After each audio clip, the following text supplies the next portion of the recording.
The Fisherman and His Wife. Once there was a fisherman who lived with his wife. I know, shocking. In a hovel down by the sea. Now, when I say this was a hovel, I'm not talking about some bungalow with a slight termite problem requiring bagging in Redondo Beach, California. I am talking no cell reception. Okay, I'm talking a floor made out of pounded cow poo. I'm talking, sawdust is a blanket. I'm talking ha-vel. Okay. And he lived like a couple football fields away from the ocean. He was a fisherman, and he had some little punty boaty thing, and he went and fished and dragged animals out of the sea and sold them to people, and they ate them. Sucks to be a fish. That was not an anti-feminist statement. He lives in this hovel, and he's fishing one day, and he's just like sitting there fishing, and the ocean is weird. It's like it's the color of Sprite cans. And it's weird, and so he's, fishing, and so there's an algal bloom, and so, I don't know what I'm going to get, so what the hell.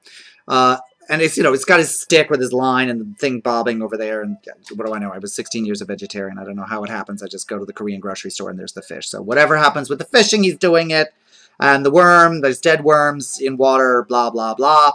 When all of a sudden the line goes, ding, ding, ding, ding, ding, just like when you were 14 years old, if you were a guy and like you had your first boner and like you were naked, so you weren't touching it or anything, but it was so excited that it would just do that on its own.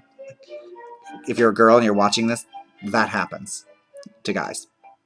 You should make fun of them for it, so they know you know. There, I've just empowered you.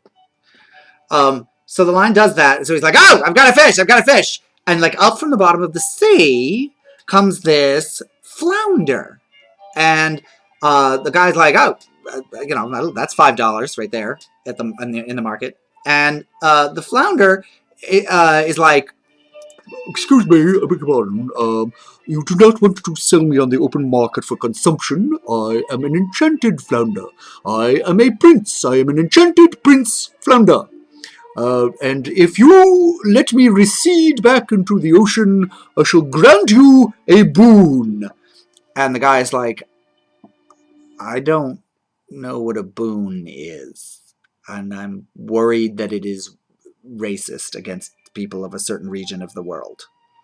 And the fish is like, boon is an archaic term indicating a wish, a blessing, a wish, a magical doohickey. I'm giving you a thing, magically.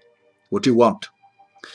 And the man is like, I'm good. I'm just going to let you go to the sea and swim and, make ladyfish happy. Because that's how sea foam is made. If you didn't know, that is how sea foam is made. It's fish sperm. So I'm not talking about just like when the waves crash and there's bubbles and then they recede and they're gone. I'm talking about that like yellowy, clumpy, foamy meringue stuff that sits on the sand. Like there's little fish that come close to shore and they mate. And the way fish mate, they're not like, shkabang! There's no thing that goes inside another fish. If you watch Auntie Mame, Patrick does it in school. And so there's sputum in, genetic sputum in the water, and it froths, and you do your own testing. Just it's fish sperm. So the fish goes off to, whatever, make this or whatever, and the fisherman goes home. And he goes home, and his wife is like, hi, honey, how are you? How was your day? And the guy's like, well, I was down there by the water, and didn't catch anything much, but caught a magic fish. Let him go back. He asked me if I'd let him go. So I put him back in the water so he could make foam out of his sperm. And the wife is like, I'm sorry, you what? Magic fish. Secretly a prince, turned into a flounder, making foam. And the wife is like, you had a magic fish and you put him back in the fucking water? Because I don't want to upset you or cause controversy in the relationship, but we live in a goddamn poo-floored hovel, okay? And I'm going to bed at night in shavings like a fucking hamster, and I've worn this dress since I was 12, and I'm 35 now, so you do me the math on what kind of nasty-ass crusts have gotten into the thread count of my once upon a time gingham, now platter gray rags. Okay, you go back to the goddamn fish and you tell him that in return for letting you go free, you are requiring him to come through with this boony thing and give us a goddamn cottage. I want little stones and mortar with a fireplace with a big fucking cauldron brewing us some freaking stew, and I want little roses and geraniums out front with a goddamn picket fence! Go! So the husband goes back to the flounder. It's down by the ocean. And the ocean's looking a little like the waves are getting choppier, and the green color is now turned into like sort of purpley blue. It's looking a little, little storms brewing up, a little ominous. And he's like, oh, flounder, flounder, in the sea. Please come back and grant me this boon, or I'll get beat up by my wife, you see. Okay, the fisherman is not Robert Frost, okay? It doesn't rhyme, it doesn't scan, but whatever. It's, calls out the right words. And the fish comes, the fish shows up, and the fish is like, what? What can I do for you? What is it? What? Prince here. Got some lady fishes waiting on me. What's up? And the fisherman is like, it's my wife. She's not very content with our hovel. We'd like to have a cottage, if you please. It's something, split level upgrade, some kind of like quaint suburban thing with maybe a rec room in the basement for her to, do the little spool hockey thing, soccer, whatever that thing is that straight men play. The fish says, go home. She's waiting for you. It's done already. Just go. So the man goes. Fish goes back to the sea, thinking, like, whew, thank God. Whew, didn't stick me with a hook. It was a close one. He could have. And the man gets home, and when he rounds the corner to home, like, there's the wife sitting on this nice little, those little chain porchy swings right on the porch of a cottage. It's a nice little guy. He goes inside. There's like a little table from IKEA with like little, Danish plate things, and there's a fire with a stew, like Bœuf Bourguignon, or if this is Germany, it's probably like, some kind of like Schmutzenspitzel stew, something. Some, knockwurst stew.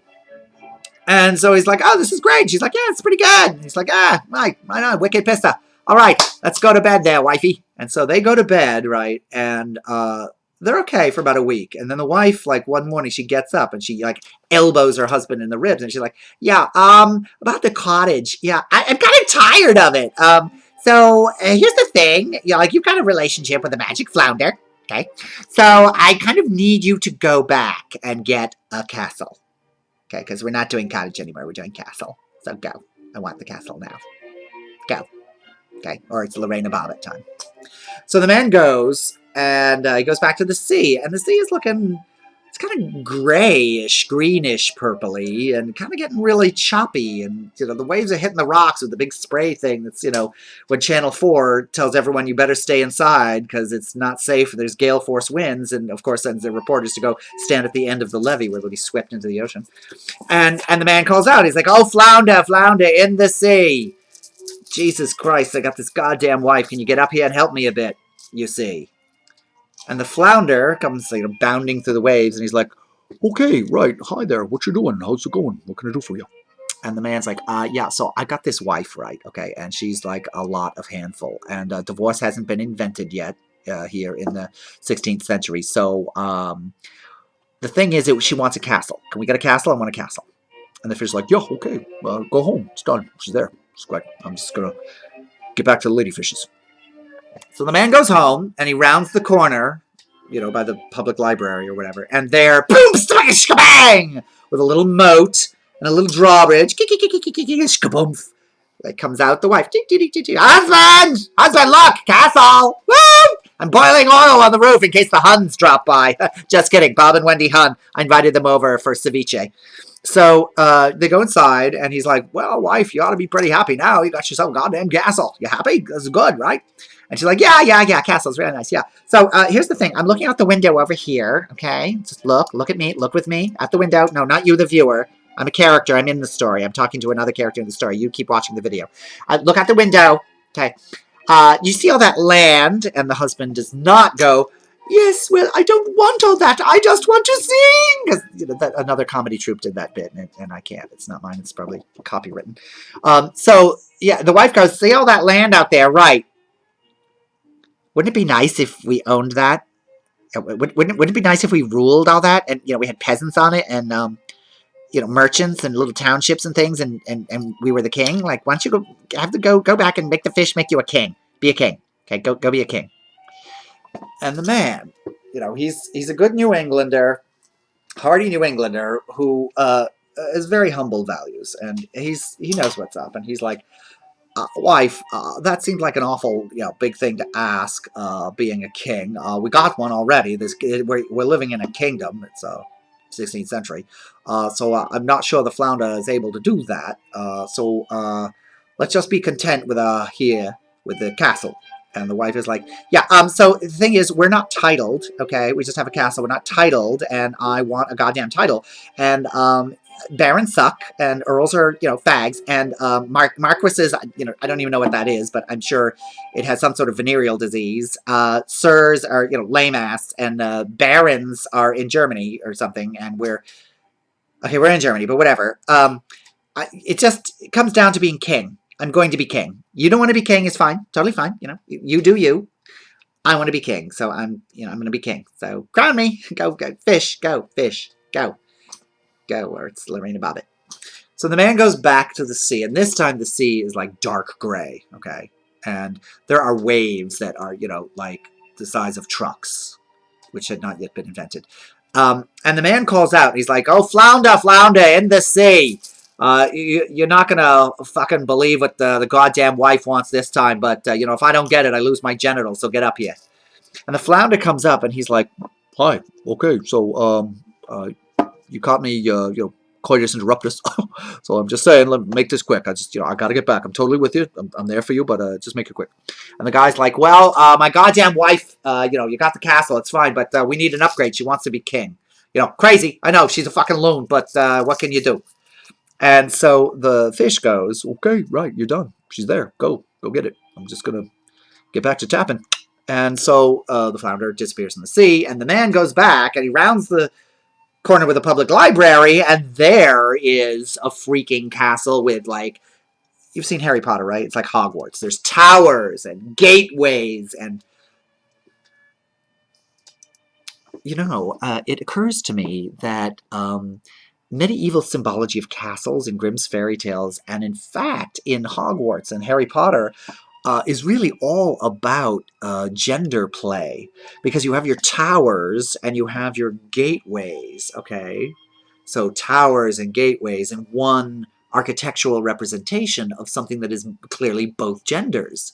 It is multi-gendered entity. And I think that somewhere around the time when we left the Dark Ages into the Renaissance, it could be argued, certainly a gay historian would argue, that that is when there became this dichotomy of gender in each individual. Women seem to have retained enough of the masculine or ability to assume quasi-masculine roles to have retained some sort of psychological, spiritual, symbolic integrity. But men, since that time, haven't they, have just become fucking butcher and butcher and butcher.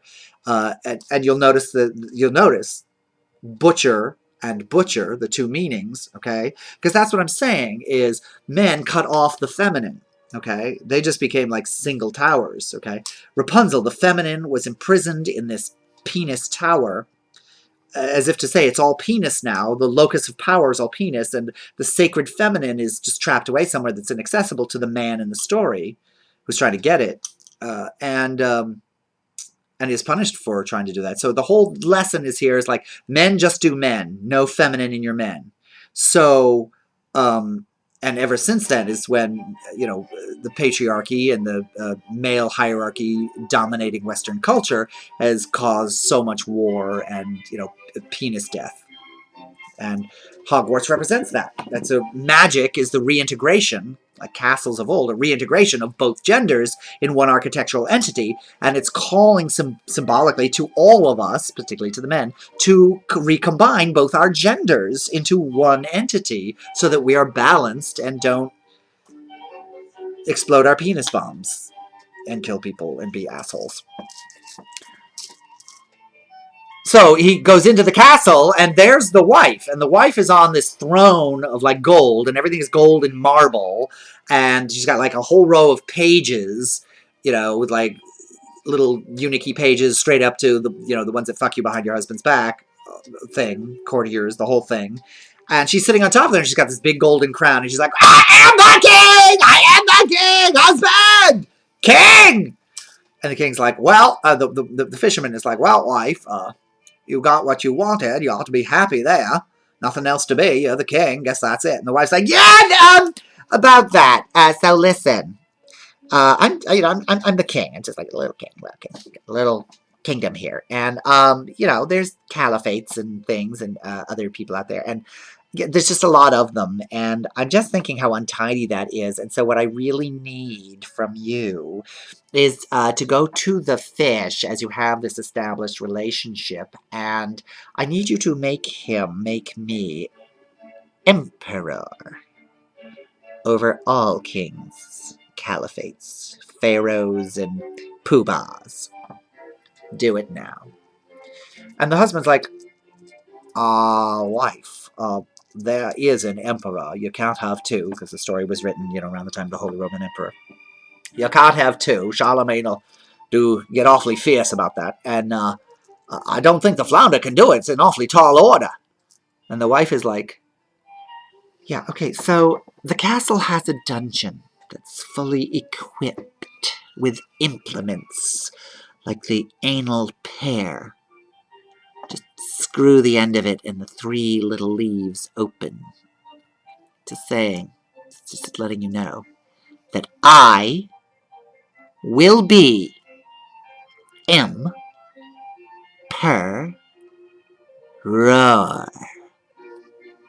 Go. And the man left the castle and he went back to the sea. And this time the sea is black. It's just like black. And the waves are as tall as mountains, right? They're huge waves and they're crashing and destroying Topeka or whatever. And I know it's landlocked. Do not leave that in the comments. And he calls out while he's hanging onto a tree for dear life. And he's like, flounder, flounder in the sea. This one is going to fucking blow your mind. Get up here. No, you're going to want to hear this one. And the flounder comes out of the waves, and he's like, "What? What's up? What's going on? I'm here for you. Just kicking back with a brew and watching the girlies. I've got kids now, so I'm taking it a little easier. But I got time for you. What do you got?" And the man says, "Well, I told you about this wife. You remember I had this wife? No, I got that." And so he says,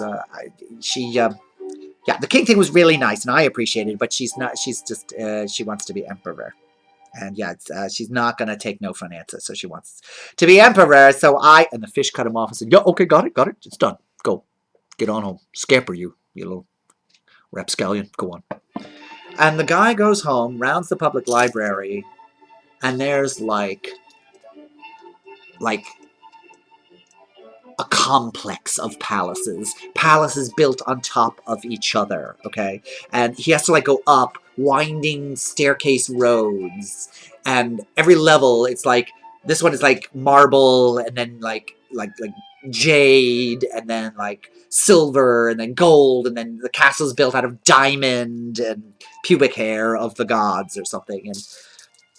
And he gets up there, and on this, golden diamond throne with like alabaster doodly was around his wife with this crown that's like 3 feet high, and giving her scoliosis from the weight of the gold. And she's like, emperor. And he's like, well, wife, you ought to be happy there now. You got emperor. Not much higher you can go there. In fact, I think that's it. Looks like we're going to be contented. Yeah, we're going to settle down, live our lives. And the wife says, I'm, you know, I don't mean to be fickle, but I'm already bored. I want to be made something higher. I have one crown on my head. Okay, but there's someone who has 3, and that's going to be me when you go back to the fish and tell him that I will be made Pope. And her husband sat down on the steps by the throne, and he's like, "Oh, wife, there is a pope in Rome, and there's one, and I don't think the fish can make 2. I don't think Christendom works that way. You know, if we were Hindu, maybe, but we're not. And there's one pope, and there's a guy there, and we already had a schism, and the pope went to Avignon and came back, so that's done. So yeah, that's not happening again. So I don't think it." And the wife cut him off and said, "Listen to me, you rubber-booted, canvas-overalled, scale-bestrewn piece of muck. You get your fish-smelling ass back to the flounder, and you tell him to make me Pope, or I will have both of you sautéed in butter like Julia Child's going to experience in Calais in another few hundred years." So the man leaves the immense palace and winds his way down and goes back to the ocean. And this time the ocean is like blacker than black. It's like ebon. And the waves are moving the mountains. It's so huge. And he calls out. He says, "Flounder, flounder, in the sea." There are no words for this one, but, get on up here and I'll try and lay this out for you. And the flounder comes up and he's like, "Well, I'm pretty curious. What do you got?" And the guy says, "Emperor was really great, but I'm just gonna be blunt with you. She wants to be Pope, and I know there is one, and I know you can't really." And the flounder says, "No, go, done. She's there. She's waiting for you." And the man goes back, rounds the corner by the public library, does not stop to take out a book on how to marry a pope, because, the early ones had a lot of that stuff going on. And there is this enormous, crystal church, gilded at all the top bits, making La Sagrada Familia look like a chicken coop. And their palaces all around it, and all these kings and emperors. He goes into this room, and there is this, football field high dais with this ornate emerald and ruby and gold throne, and his wife is on this throne in these shimmering gold raiments, and emperors are bowing down to her, and she's got this beehive crown, like the popes wear the beehive, and it has 3 crowns going up it, because that's actually what the popes have. The recent ones don't wear it much, but you go Google popes and look for it. They have this 3 crowns. Ain't no king high enough. Ain't no crown high enough. And that's her. And she's like, "I am the Pope." And the husband is like, "Well there, wife, that's about it. You ought to be pretty happy there. Yeah, you in fact ruled, I think about 3 or 4 continents now. Ought to be happy now. Largest landholder in the world, most money of any organization or quasi-government in the world. You ought to be happy there. So let's go to bed." And so they went to bed.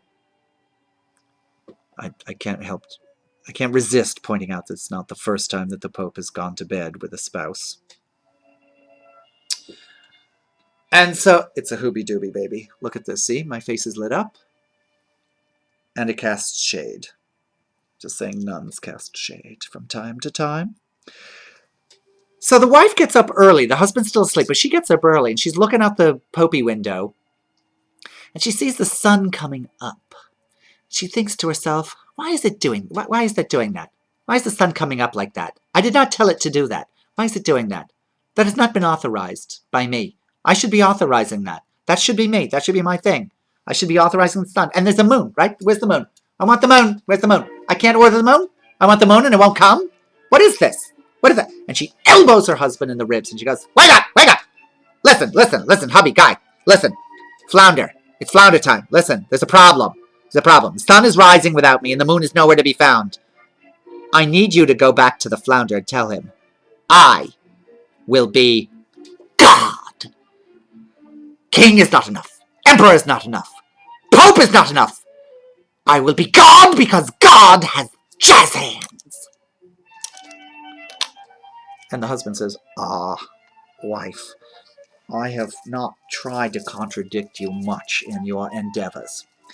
It has come to me at this time, however, that it is probably physically, physiologically impossible for you, a mortal, to be God, especially when, given that it's the 16th century and we know nothing about the Hindus, or not much, and that there is only one and it's not you, and it probably won't be you. And the wife says, I will not rest or sleep an hour, and neither will you, until you go back to that flounder and you tell him, I need to make the sun rise. I need the moon to move at my beck and call. I need to birth the lowliest ants, and I need to make the planets revolve around the sun revolve around the planets. I'm just thinking, it's a 1500s, 16th century. I'm just thinking. You go now, and you tell him. And the man knew. I mean, there was just no, going up against her. So he went back to the ocean, and this time, if you thought Hurricane Sandy was bad, this was like tsunamis, wiping clear whole countrysides, and mountains being moved by the wind, and the ocean, and was making Cape Cod into something that wasn't Cape Cod, and it was bad. So he calls out, Flounder, flounder, trembling in the sea.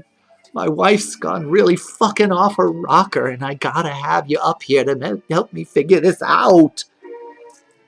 And the flounder appears and he says, what more can she want? And the husband, the fisherman, says, Flounder, she saw the sun rise, and observed it was not by her say-so. And now she will ask me to ask you to make her God. And the flounder said, It is enough! There is only so far you can push a magical enchanted fish, Prince. And that is it. I am going back to get some fish booty, and you will return home to your original hovel. And thank you very much for not putting a hook through my ass. Go. And the man went home. And there was the hovel. No church, no palace, not even a split level. Just a cottage with cow poo packed floors, and a much behumbled wife greeted him quietly at the door and gave him a kiss. And there they live still, to this day, fishing, and occasionally ordering things from the LL Bean catalog.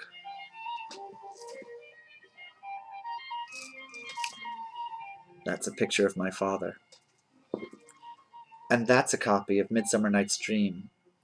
My mother used to teach Shakespeare.